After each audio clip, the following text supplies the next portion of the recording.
I love how funny I can be. I love making people laugh and smile. If I make anyone laugh or smile, my day has been made. I especially love dad jokes. I love dad jokes so much because I love making people smile and laugh and making people like feel really good and just making people like making other people stay. That is one thing I love, and I feel like just seeing a smile on their face when I be funny or whatever, it just lights up my world, you know. Like God made me that way of just being really expressive and really outgoing, really extroverted, and along with my autism. My senior year when we did college essays, one of my essays was autism is my superpower. It really made me who I am today. Like it's not something to hold you back, it's something to propel you forward. Because, you know, like any challenge you'll face, it'll make you stronger in the future. Well, I got diagnosed when I was 3. I had no idea. I didn't notice, but then when I got older, my parents kind of told me about it. But I just remember my childhood being kind of rough. I don't know. Like, I wish I'd done a lot of things when I was a child, but I didn't get to do it because of my disability.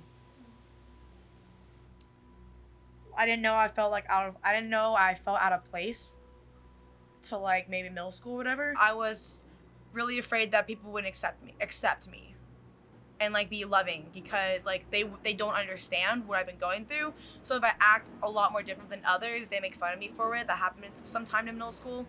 I would just feel like judged. I wouldn't know what to say. There's a couple things that I still struggle with to this day. Like sometimes eye contact is kind of bad for me, or when I talk, like I talk way too fast, or my English is really, really bad. Like it's still kind of hard. There are some mental blocks sometimes, but I still just keep fighting through it. I just push through it, and I ask for help if I need help.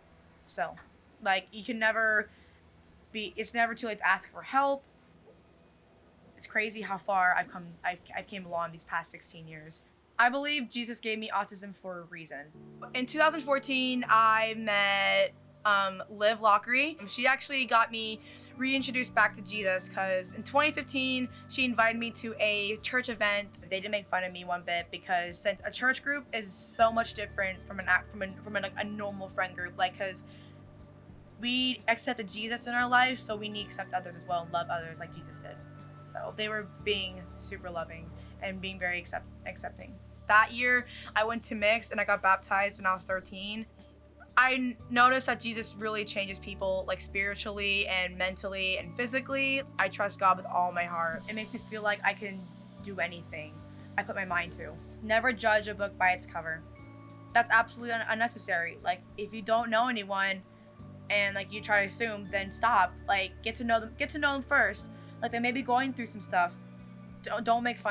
Please don't make fun. Don't make jokes about any of this. I want the world to be like, okay, more aware and more mindful of people like me. It's really not that hard to be kind to someone. And if you have nothing nice to say, don't say it. Simple as that. Gotta put a little sass in there. Just